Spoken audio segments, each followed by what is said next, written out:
إلهي لست للفردوس أهلا ولا أهوى على نار الجحيم فهب لي توبة واغفر ذنوبي فإنك غافر الذنب العظيم.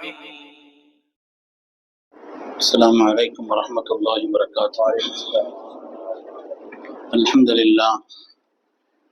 لله العظيم القدرة والشان شديد البطش والبرهان حافظ الدين والقرآن ما شاء الله كان ما لم يشاء لم يكن لا حول ولا قوة إلا بالله إن أريد إلا الإصلاح ما استطعت وما توفيقي إلا بالله عليه توكلت وإليه أنيب سبحانك لا علم لنا إلا ما علمتنا إنك أنت العليم الحكيم.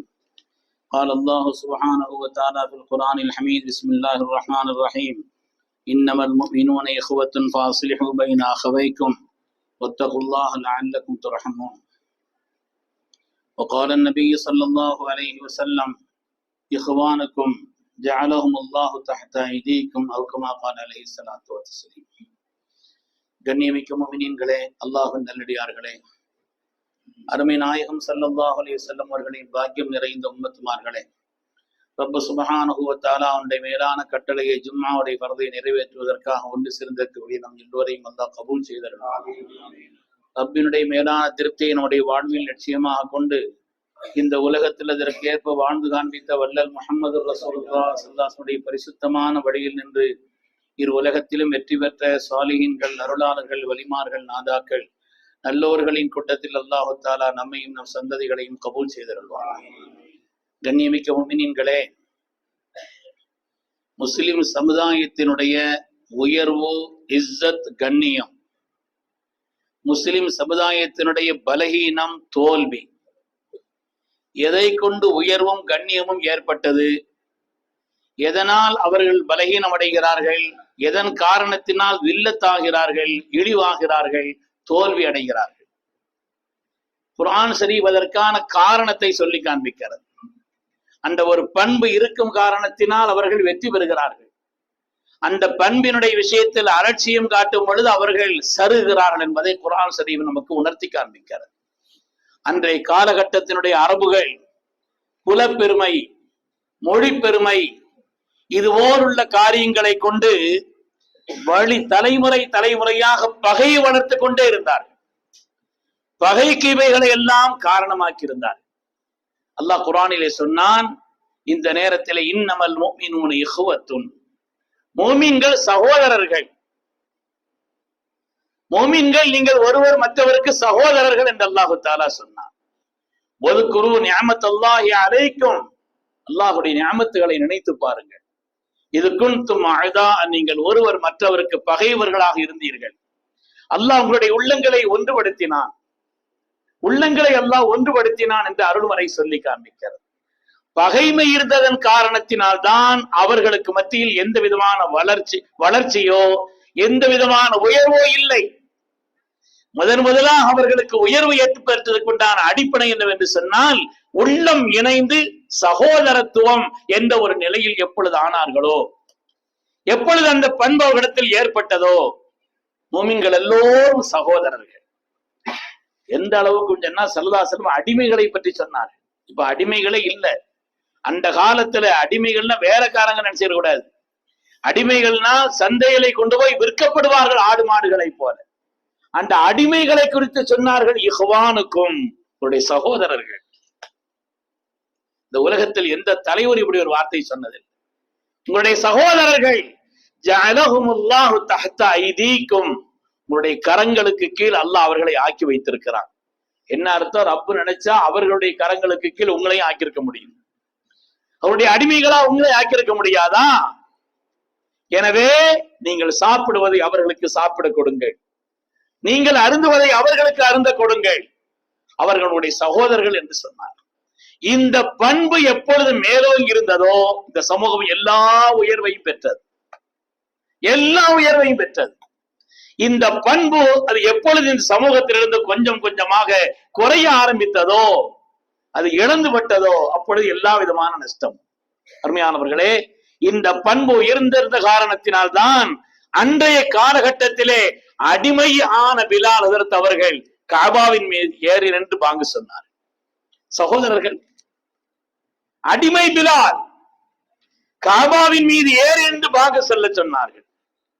பாரசீகத்தினுடைய சல்மான் ரலியல்லாஹு அன்ஹு அவர்கள் ஸல்லல்லாஹு அலைஹி வஸல்லம் சொன்னார்கள், சல்மான் மின்னா மின் அஹ்லில் பைத், சல்மான் என் குடும்ப உறுப்பினர் சொன்னார்.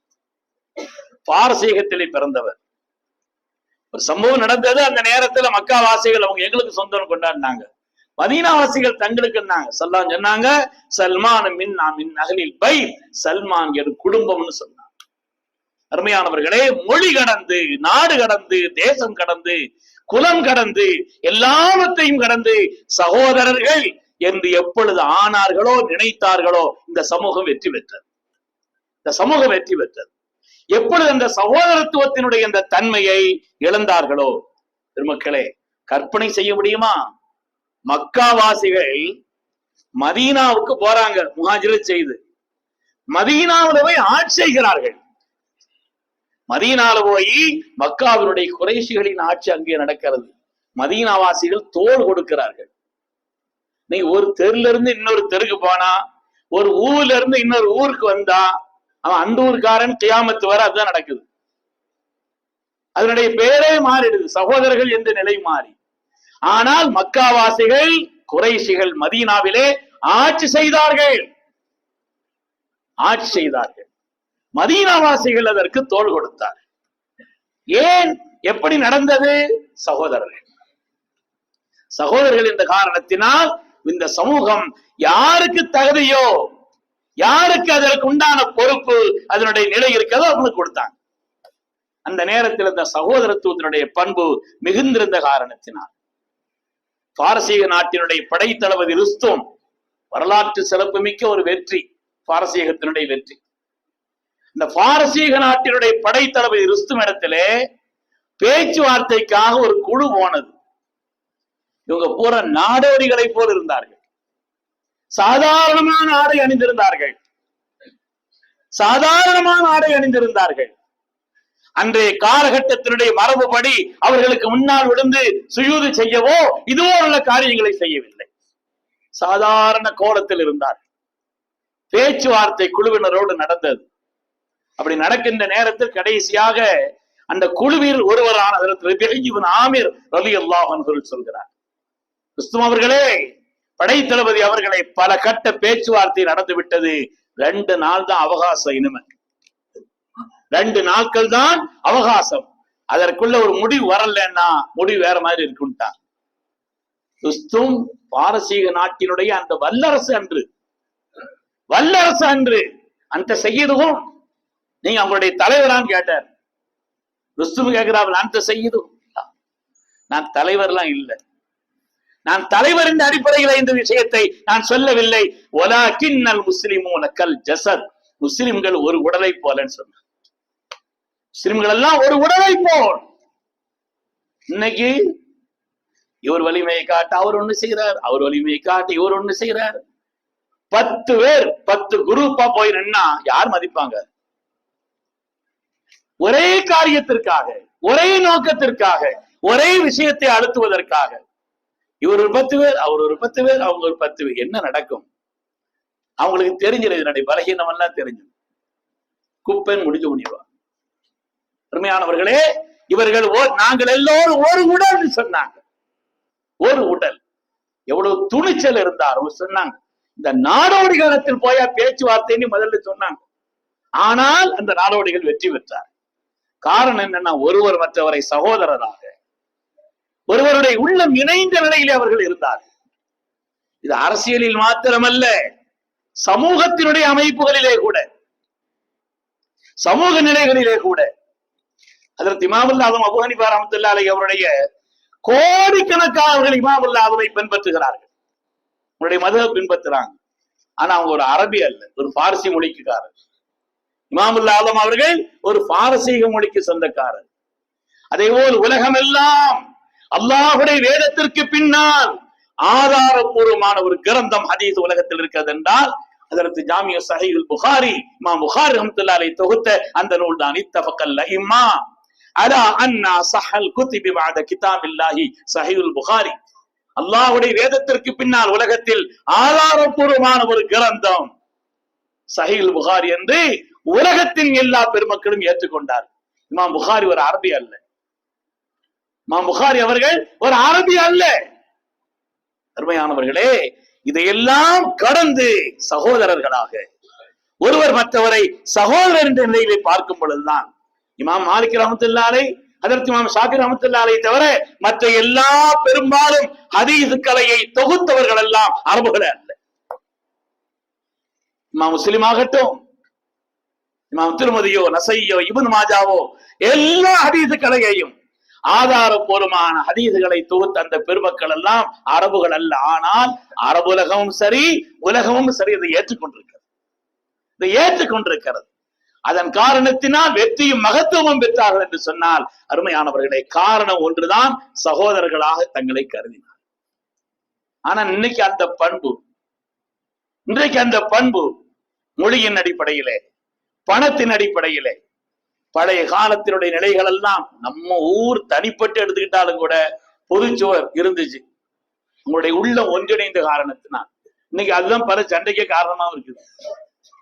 பொதுச்சுவர் இருந்தது. ஊர் கோடி ஒரு இடத்தில் சாப்பாடாக்கி சாப்பிட்டார்கள். சகோதரர்களை போல் ஒவ்வொருவரும் கருதினார்கள். இவர் அவரை முற்படுத்தினார், அவர் இவரை முற்படுத்தினார். இவர் அவருக்கு கண்ணியம் செய்தார், அவர் இவரை கண்ணியம் செய்தார். அருமையானவர்களே, அப்படிப்பட்ட நிலை உலகத்திலே உயர்ந்தார்கள், கண்ணியமானவர்களாக கருதப்பட்டார், கண்ணியமானவர்களாக. அதனாலே அப்படிப்பட்ட, ஆனா இன்னை பொறுத்தவரையில அரபு நாடுகள் எத்தனை இருக்குது? கணக்கில் அடங்காத நாடுகள். உலகத்திலே அதிகமான நாடுகள் இஸ்லாமிய நாடுகள் என்று சொன்னால் அரபு நாடு. வளம் என்ன வளம் இல்லை? எண்ணெய் வளமா? என்ன வளம் இல்லை? எல்லா வளங்களும் இருக்கிறது. எல்லா வளங்களும் இருக்கிறது. எண்ணிக்கையில் அதிகமாக இருக்கிறது. ஐநாவினுடைய அங்கீகார மொழிகளிலே ஒன்று அரபு மொழி. ஏனென்றால் அதிக நாடு மக்கள் பேசக்கூடிய மொழியாக இருக்கிறது. எல்லாம் இருக்கிறது. ஆனால் உலகத்திலே வாழக்கூடிய பல்வேறு நாட்டிலே உள்ள முஸ்லிம்கள் அவங்க அனுபவிக்கக்கூடிய சிரமங்களை குறித்தோ, ஷரியத்திற்கு எதிராக அவர்களுக்கு ஏற்படக்கூடிய இன்னல்கள் குறித்தோ வாய் திறக்க இயலவில்லை. ஏன்னா அவர்களை பொறுத்தவரையிலே அவர்களுக்கு அரபு தேசியவாதம், அரபுகள், நாங்கள் அரபுகள் என்ற எண்ணம். இந்த அரபு தேசியவாதம் என்பது இருக்கிறதே சகோதரத்துவத்தை மழுகடிக்க செய்யும். உலகத்துல எப்பொழுது இந்த சகோதரத்துவத்தின் அடிப்படையிலே நாம் ஒன்று சேர்கிறோமோ, அந்த கண்ணோட்டத்தில் பார்க்கிறோமோ, அப்பொழுது அந்த சமூகம் வெற்றி பெறுகிறது. பெருமக்களை, இஸ்லாம் அதை ரொம்ப ஊக்குவிக்கிறது. இஸ்லாத்தை பொறுத்தவரை ஸல்லல்லாஹு அலைஹி ஜமாஅ, எந்த காரியத்திலும் நீங்கள் ஒன்றுபட்டு நெல்லுங்கள், ஜமாஅத்தை நீங்கள் பற்றிக் கொள்ளுங்கள். உலகத்திலே ஓநாய்கள் ஆடுகளை சாப்பிடுகிறது என்றால் தனித்த ஆட்டை தான் சாப்பிடும். மண்டைகளிடத்துல ஒண்ணு செய்ய முடியாது. ஒன்று செய்ய வேண்டாம், சேர்ந்திருந்தாலே பலம் தான். சேர்ந்திருந்தாலே பலம் தான். ஓநாய்கள் சாப்பிடக்கூடிய ஆடு என்றால் தனித்து செல்லக்கூடிய ஆட்டை தான் அது விரட்டி சாப்பிடும். அவர்களை சாதாரண விஷயம் அல்ல. இன்னைக்கு நம்மிடத்துல உள்ள நிலைப்பாடுகள் தான், நம்மிடத்தில் உள்ள குறைபாடுகள் தான் நம்முடைய தோல்விக்கும் நஷ்டத்திற்கும் காரணம். ஆனால் இஸ்லாம் அதை எந்த அளவிற்கு ஊக்குவிக்கிறது? ஜமாத்தினுடைய தொழுகை. ஏன் ஜமாத்தினுடைய தொழுகை? ஜகாத், ஹஜ்ஜி. ஒரு முஸ்லிமான சகோதரர் இறந்தால் ஜனாசா தொழுவிக்க வேண்டும். ஒருவர் நோயிட்டால் விசாரிக்க வேண்டும். ஏன்? சகோதரர்கள். அல்லாஹ் குர்ஆனில் சொன்னான், இன்னமல் முஃமினூன இஹ்வத்துன், முஃமின்கள் சகோதரர்கள் என்று சொன்னான். சகோதரர்கள் இந்த அடிப்படையில் தான் இந்த இறந்து விட்டால் அவருடைய மஃபிரத்துக்காக துஆ செய்யணும். யா அல்லாஹ் அவருடைய ஆகிரத்தை யாருன்னு கூட தெரிய வேண்டியதில்லை. அவர் ஒரு முஸ்லிம், ஈமான் கொண்டவர் என்ற காரணத்தினால் இந்த சகோதரத்துவத்தினுடைய அந்த பண்புதான் உலகத்தில் வெற்றியினுடைய பாதையை அது நிர்ணயித்தது. இந்த சமூகத்தினுடைய நிலையை தவிர்த்து மார்க்கத்திலே ஒருவர் சிறந்த முஸ்லிமா வாழவே முடியாது. சிறந்த முஸ்லிமா எப்படி வாழ முடியும்? அருமையானவர்களே, எப்பொழுதெல்லாம் இந்த சகோதரத்துவத்தை பாதிக்கக்கூடிய காரியத்தை யாராவது செய்தால் அல்லாஹ்வுடைய ரசூல் கண்டித்தார். அல்லாஹ் கண்டித்தான். நாயகத்திற்கு அல்லாஹ் சொன்னான், வஸ்பிர் நஃப்ஸக மஅல்லதீன யதுஊன ரப்பஹும் பில் கதாத்தி வல் அஷி. நாயகமே, தாங்கள் இரவு பகல் அல்லாஹ்வுடைய நினைப்பில் இருக்கிறார்களே, அந்த மக்களோடு நீங்கள் சேர்ந்து இருக்க வேண்டும் என்று சொன்னார். அந்த சேர்ந்திருக்குதல் என்பதை குர்ஆன் வலியுறுத்துகிறது. சையதுனா அபூ தர் கிஃபாரி ரலியல்லாஹு அன்ஹு ஒரு பெரிய சமூகத்தினுடைய பெருந்தலைவர். அபூ தர் கிஃபாரி அவர்கள் ஒரு பெரிய சமூகத்தினுடைய பெரிய தலைவர். அவங்கள்ட்ட அடிமையா இருந்தா அதற்கு பிலால் ரலியல்லாஹு அன்ஹு. அவங்கள்ட்ட இல்ல, அடிமையா இருந்தவங்க அதற்கு பிலால் ரலியல்லாஹு தஆலா. ஒரு தடவை அதற்கு செய்தனா பிலால் ரலியல்லாஹு தஆலா அவர்களை பார்த்து, எபன சௌதா, ஒரு கருப்பின பெண்ணினுடைய அடிமைதானே நீ அப்படின்னு சொல்லிட்டான். இந்த வார்த்தையை சொன்னான். பிலால் தான் ஓடி வந்துட்டாங்க நாயகத்துல. யார சொல்லலாம் இப்படி சொன்னாங்க? நீங்கள் இஸ்லாத்திற்கு வந்து விட்டீர்களா, இன்னும் அறியாமையில் தான் இருக்கிறீர்களா, ஜாகிலியத்தில் இருக்கிறீர்களா? ஸல்லல்லாஹு கடுமையான வார்த்தை கேட்டான். இன்னும் இந்த ஜாகிலியத்தில் பெரிய தலைவர் அபூ தர் அவர்கள், அபூ தர் ரலியல்லாஹு தஆலா அவர்கள் இந்த உம்மத்தினுடைய ஈசா அலைஹிஸ்ஸலாம் என்று சொன்னார்கள். அவ்வளவு மகத்தான தலைவர். ஆனால் சகோதரத்துவத்தை பாதிக்கக்கூடிய நிறத்தால், மொழியால், குலத்தால் இப்படி ஒரு ஏற்றத்தாழ்வை கற்பிக்கக்கூடிய இந்த சகோதரத்துவத்தை உடை தெரியக்கூடிய காரியத்தை அபூ தர் ரலியல்லாஹு செய்த பொழுது ஸல்லல்லாஹு கண்டிச்சார். இன்னும் அறியாமையில் தான் இருக்கிறீர்களா? ஜாகிலியத்தினுடைய அந்த பழக்க வழக்கம் உங்களை விட்டு போகலையான்னு கேட்டான். அதனால இந்த சமூகத்தினுடைய வெற்றி என்பது பெருமக்களே அதுதான், இந்த சகோதரத்துவம் தான்.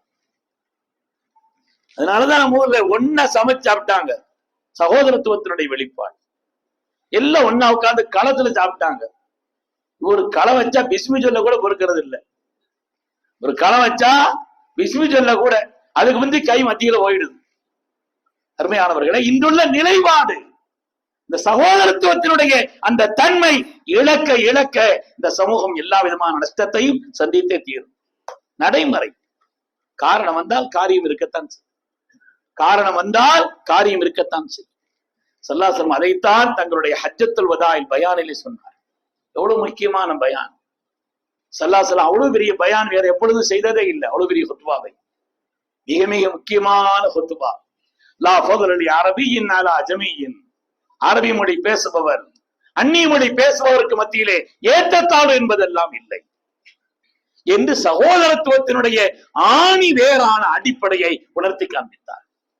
மதீனா முனவ்வரா போன உடனே ஸல்லல்லாஹு அலைஹி வஸல்லம் செய்த முதல் பயான், நான் ரொம்ப கஷ்டப்பட்டு 18 நாள் நடந்து வந்தேன், 13 வருஷம் என்ன பாடுபடுத்திட்டானோ மக்காவுல, அதெல்லாம் சொல்லல. முதல் பயான் அஃஷு ஸலாம், சலாமை பரப்புங்கள். ஈமானுடைய பண்பில்லையாது சலாம் சொல்வது? இமாம் நவவி ரஹ்மத்துல்லாஹி அலைஹி சொல்வார்கள், ஒரு மனிதனுடைய அன்பின் வாசலை திறக்கும் முதல் கருவி சலாம். அன்பின் வாசலை திறப்பதற்குண்டான முதல் கருவி சலாம். சகோதரத்துவத்தினுடைய வெளிப்பாடு சலாம். சகோதரத்துவத்தினுடைய வெளிப்பாடு என்பது சலாம். எல்லா நன்மைகளுக்கும் காரணமான சலாம். அதனாலே இந்த சகோதரத்துவத்தை உண்டாக்கி வைக்கக்கூடிய காரியத்தை தான் ஸல்லல்லாஹு அலைஹி வஸல்லம் மதீனா போன உடனே சொன்னார். அஃஷு ஸலாம், சலாமை பரப்புங்கள். வஅத்இமுத் தஆம், உணவை பரிமாறிக்கொள்ளுங்கள். உணவை நீங்கள் பரிமாறிக்கொள்ளுங்கள்.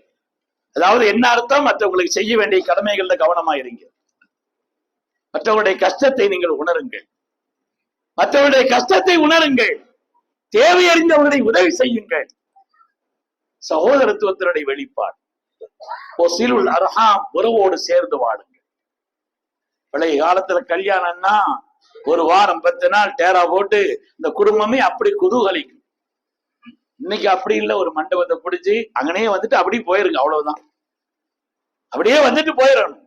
உறவை வளர்ப்பதற்குண்டான காரியத்தை பெருமக்களே, சாப்பாடு ஒரு வாரம் உட்கார்ந்து சாப்பிடணுங்கிறதுக்காண்டி சொல்ல வரல, உறவை வளர்க்கக்கூடிய அந்த காரியத்தை. இன்னைக்கு பிள்ளைகளுக்கு யாரு உறவுன்னு தெரிய மாட்டேங்குது. உறவு தெரிகிறதா?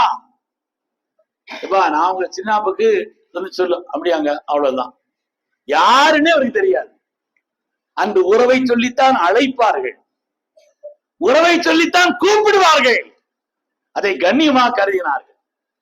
அல்லிமு அன்சாபக்கு, உங்களுடைய பிள்ளைகளுக்கு உறவு முறைகளை சொல்லிக் கொடுங்க. ரசூல் சொன்னார், உறவு முறைகளை சொல்லிக் கொடுங்க. இது யார் தெரியுமா, இப்படித்தான் கூப்பிடணும், உனக்கு இவர் இன்ன நிலையில உள்ளவர் என்று சொல்லிக் கொடுங்கன்னு சொன்னாங்க. உறவுகளை பேணுவது என்பது குறைந்து போயிருக்கிறது. சகோதரத்துவத்தினுடைய நிலைகளை உண்டாக்கக்கூடிய சலாம் பரப்புங்கள்னு சொன்னாங்க, சொல்லுங்கன்னு சொல்லல, பரப்புங்கள். அதே போல உணவளியுங்கள், அவருடைய தேவைகளை அறிந்து மற்றவர்களுக்கு உதவி செய்யுங்கள், உறவுகளை நீங்கள் வளர்த்துக் கொள்ளுங்கள். அதே போல் உலகமெல்லாம் உறங்குகின்ற நேரத்திலே இரவு நேரத்தில் ரப்பை வணங்குங்கள். இதெல்லாம் சிறக்கணுமானா தனிமையான கொஞ்ச நேரம், குறிப்பா இரவு நேரம், உலகம் எல்லாம் உறங்கும் நேரம், ரப்புக்கு முன்னால் நின்று அல்லாஹ்விடத்திலே அழுதும் தொழுதும் கேட்கக்கூடிய அந்த பண்பை, ரப்பின் தொடர்பு அதிகரிக்கும் பொழுதுதான் இந்த பண்புகள் எல்லாம் உயர்வானதாக இருக்கும், இந்த பண்புகள் எல்லாம் சீரானதாக இருக்கும். அருமையானவர்களே, அதனாலே இன்றைய உலகத்திலே முஸ்லிம் சமூகம் எதுக்காக வக்ஃபு செய்தாங்க? வக்ஃபு எதுக்கு செய்தாங்க? சகோதரர்கள். யார் கட்டி வச்சா பள்ளியை தெரியாது, பெரிய கபரிஸ்தானை உண்டாக்கியது யார் தெரியாது. இன்னைக்கு அவங்களுடைய அக்கவுண்ட் பேலன்ஸ் எல்லாம் உயர்த்துறதுக்கு உண்டான காரியங்கள்ல முழு கவனம் உம்மத்து வச்சிருக்கிறதே தவிர பொது சமூகத்திற்காக சகோதரர்கள் என்ற அடிப்படையிலே பிறருக்கு உதவி செய்வது என்பது எப்பொழுது குறைகிறதோ வெற்றி குறைகிறதுன்னு அர்த்தம்.